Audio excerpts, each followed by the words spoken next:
Ooh. Ooh.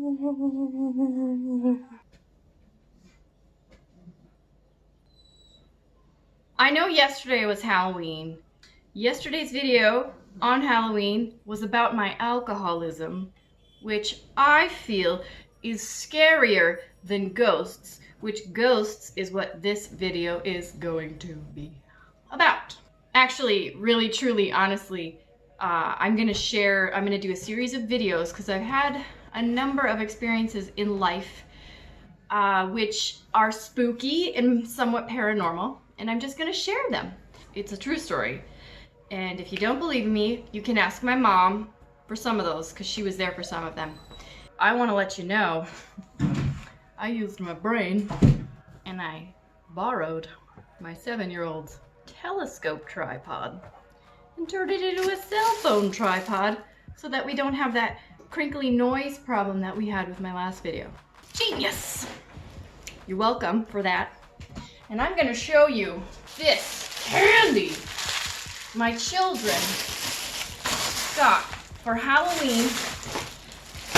Some of this is from my toddler, some of this is leftovers from trick-or-treaters. What are we gonna do with all of that sugar? It's either gonna be cavities or the diabetes. I'm not sure. Hopefully neither, but that's too much sugar. Too much sugar. Rex, hush. Hold on, I'm gonna go give Rex a chewy. You want a chewy, buddy? Here. But you have to show the camera how well behaved you are. Wait, you can have one too. No. Here, Lisa. Come. Have a seat. Thank you. Shake. Shake. Good shake. I actually have no idea if he was in the shot. I really hope so. He's 4 months old, collie Doberman, and he's brilliant. Yeah, I'm gonna be doing a probably 3 or 4 part series about the different paranormal experiences that I've had in my life. The first one I'm gonna start with is, it's basically about a house that we used to live in when in rural Utah. I'm not gonna say the exact location of the house. I could pull it up on Google Maps, but if I did that, the people who lived there now might not be too happy about that. So we're just gonna keep it anonymous. But it's outside of the town of Colville, Utah. We'll put it that way. And I did go to school in Colville, in elementary school. And that's all I'm gonna say about that. We moved into this house, was I 5? Let's see, I had gone to kindergarten in Park City and then started 1st grade. So I would have been 6 when we moved into the house because I did 1st and 2nd grade in Colville. About 3.5 years, 4 years is how long we were there. And it was a really cheap property. That's how my mom and my stepdad had been able to afford it. We didn't have a lot of money. It was a small house. It had, the story goes, the original structure of the house had previously been, at some point, had been a trading post. You know, however many years later it was moved to the location that it was at. So it was an older building. It had a lot of history going on.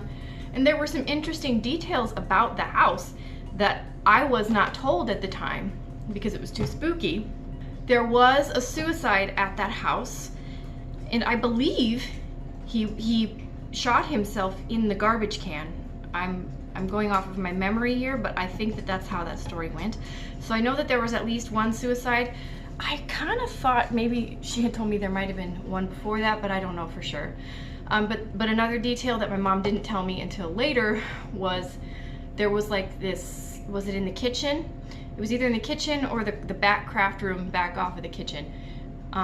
When they first moved in, my mom said she saw dried blood on the wallpaper. And my mom had done pre-med classes. She knows the difference between paint and dried blood. And she was very spooked and didn't say anything about it to us at the time, which was probably wise. I remember feeling, the first night we moved into that house, I mean, I was always kind of a fearful kid, but I was really uncomfortable in this house. We slept on the floor, I remember the first night we moved in. It was just kind of spooky. And I'm trying to go back to the first thing that I remember. The house had 1 door, 2 door, 3 doors to the outside, I believe. One on the far back, one on the side, one on the front. Anyway, it had the little locks with the button. You turn the button to lock it, and it also had the deadbolt locks. Well, it was frequently a problem where if you would go outside, you would get locked out of the house. And I think probably the first several times we just shrugged it off, but then it got to be kind of undeniably weird. You know, double check the handle before you go outside because you don't want to get locked out. Go do your thing in the yard, come back, and sure enough, it's locked. Not only that, all doors of the house would be locked. So that was a frequent thing. That was basically all of the time. I remember one year, might have been my 8th or 9th birthday, and I was actually, my stepdad worked nights, and so I was actually cleaning the house because I was excited about my birthday party that night. And I went outside. It was winter. My birthday's in winter. So I went outside for something. I think I was shaking rugs with my little self. And I ended up getting locked out. And I'm standing there in my little birthday dress, and it's cold, and I'm checking all the doors, and I can't get in, and my stepdad's sleeping, and I'm knocking on all the windows. And this went on, in my child mind, it felt like probably a lot longer than it actually was. Eventually, he woke up and let me in. But that was not fun. I'm going to tell you about a particularly interesting thing I remember. And this story used to make me really scared. Anytime I would tell it, I would get tears in my eyes because it scared me so bad when it happened. And yeah, I want to kind of make note. Based on what I've seen and experienced in life, believe that you have all different kinds of energies going on, all different types of spirits that exist out there. And sometimes you will have negative energies attached to a house. And I do believe that that was the case with this house, and I'll explain why later in the video. Another thing I want to bring up is these things really did happen. It's something that for a long time really scared me. It doesn't scare me anymore. But the funny thing is, I had somebody say to me one time, "I believe you think these things really happened to you." That's a classic gaslighting statement that people love to make about somebody else's experience that they weren't even a part of. You weren't even there, and you're gonna tell me that I believe my experience was real, but you actually think it wasn't. And I understand being skeptical is a good thing, because you can't just assume every little thing that happens that is kind of weird is paranormal, because that's just naive. But I just wanted to bring that up. That's gaslighting. That's saying, I believe your version of reality is wrong because I believe it. So my older brother, he passed away in 2002 from a car accident. I was 16, he was 19. It was very sad. He was still alive. He was still with us at this time, obviously. I have a lot of good memories with him in this house. Playing, it was out in the middle of nowhere. There was this series of hills behind the house. We used to go explore. It was really fun. One night, we were in his room. So if you went up the stairs, there was a bedroom on the left. It's going to be reversed on the camera because that's just how it works. And a bedroom on the right. 2 good-sized bedrooms upstairs and like stairs leading up. And my bedroom at that time was on the left and his bedroom was on the right. And there was a window on each side of the house. So a window on the far left of the house and the far right of the house. And we were in his bedroom, and there was a bed along the window, like a twin-size bed. And my cousin Chris was there. He and my brother were playing Mousetrap or some game, some little game, board game. And they were kind of facing each other, looking at each other. The bed's here. And I'm on the bed, looking at the door. And we had a lot of little pets and kitties and all kinds of little critters running around. And we had, one of us had put an old piece of string on the door as like a cat toy. And it was an old dirty piece of string or twine or something like that. And so it was all kinked up and wasn't hanging quite straight. It was nighttime, and my mom was downstairs in her bedroom and my stepdad was at work. and I'm looking at the doorknob, and it was as if, I'm getting goosebumps even retelling the story. There was no hand, nothing there, but it was as if somebody's fingers pinched the bottom of the string, pulled it tight so that it was now perfectly straight, and made it swing back and forth like this. Doom, doom. And I was just watching, totally kind of in shock for a second. Nobody was over there, obviously. And I was processing what was happening. And as I was going, I was trying to get the words out. Pete, Chris, look. As I'm bumbling, stumbling to try and get the words out, it was like, bing, like whatever was holding it let go, and it bounced back up into place. And by the time I got the words, turn around, look, to my brother and my cousin, it wasn't moving anymore. And they were like, yeah, right, blah, blah, blah, blah, blah. And I was shaking. I was really scared. I wanted to run to my mom's room. I had to go through that door and down the stairs, and all the lights were off in the hallway, of course. So I just mustered up the courage, because my cousin and my brother were kind of laughing at me, like they thought I was just full of crap. And I ran through the door, ran downstairs, was very scared, and told my mom what had happened. And you know, it's really hard to explain that away. There's really no logical way that I can explain that. And that's always stuck with me, because and what it ended up doing for me was keeping in my mind this realization that we don't really, what we're told about reality, I'm not really convinced it's as boring and cut and dried as we're told. That was one thing that I had witnessed. There was a lot of weird stuff there, stuff like that. Another one that I'm gonna tell you that, and again, my mom could verify this, and it was very weird. My family is a little bit strange. And back in those days, I think maybe even they were a little bit more strange. Maybe that's debatable, I don't know. My mom's sister and her boyfriend or husband, I don't know if they were married, but they had two little kids, and they came to live with us for a while. And they bought this bus, a giant bus. This was in early 90s. So they were doing this well before all the tiny house people were doing it.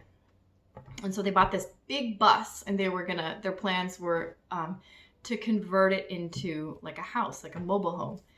And it was a cool old bus, really cool, just enormous. And I can still remember the smell of like the diesel and the vinyl, old vinyl in there. We used to go play in it. It was so much fun. But anyway, they never actually got to turning it into that house. Time went on, and they kind of started to work on it a little bit, took a few of the seats out. And then eventually they just ended up moving, and we still had the bus there. And Rex, you're being spooky. Again, stepdad was at work one night. He used to work nights at a grocery store in Park City, which was a little ways away from where we were. And it was just my mom and me and my brother at the house. Nighttime came. This was one other thing that used to happen that was very spooky. Anytime that my stepdad would leave, so he'd leave at dusk, and he'd be gone all night. And my mom said for a long time, every time he would leave, the phone lines would go dead. He'd come home in the morning, suddenly the phones are magically working. This was a regular thing. And she said she would check the wires. There was no logical reason why the phones would go dead. And it's especially mysterious that they would just magically start working again in the daytime. I believe that was a kind of an intimidation tactic, which kind of worked because it was scary. And we were out in the middle of nowhere, and we did not have car phones or cell phones or anything at the time. So it was pretty spooky. And on one of those nights, so the bus was older, and from what I'm told by my mom, the battery was no longer working in the bus, completely dead. Nothing in the engine worked. It was totally just dead. And from what I understand, a bus horn, from what I've been told, requires the battery to operate. And it was in the middle of the night, and I think we had all gone to bed, and the bus horn just starts like nonstop, just. And my mom gets up and she's like, what the heck is going on? And we're all just kind of spooked, and she goes to call, and there's no line, no, she can't make a phone call because the line is dead. So she's really scared. And I think when you're a kid, you know, I don't know if she was fully letting on how uncomfortable she was, but looking back, if that had been me home alone with my kids, I would have been very spooked. And I think what ended up happening was it eventually just stopped. And that's just particularly strange, I think. I was always really scared to sleep by myself. I was so scared of the cellar. The cellar door was across from this little tiny bathroom. Another weird note. This was probably electrical in nature, but it was funny because if you took a bath in the bathtub and you happened to touch the handle or the faucet, it was metal, it would shock you. It would give you a little boop, little zap. So that was always fun. And across from the bathroom was the cellar door, and I was always terrified of that door. It was so scary to me. And my mom later told me that she was also scared of that door, couldn't explain it. Years and years after, and again, this is something my mom and I talked about a long time afterward. I think I had even been an adult at this point. Years and years after moving out of this house, I would occasionally have recurring nightmares about the house. Very scary. Not like just a dream, like scary nightmares about the house. And my mom told me in adulthood that she also had the same thing. I don't have them anymore. And it's funny because like I've made peace with that house, I think, because I had a dream, I don't know, maybe a year ago about the house, or maybe it was a few years ago.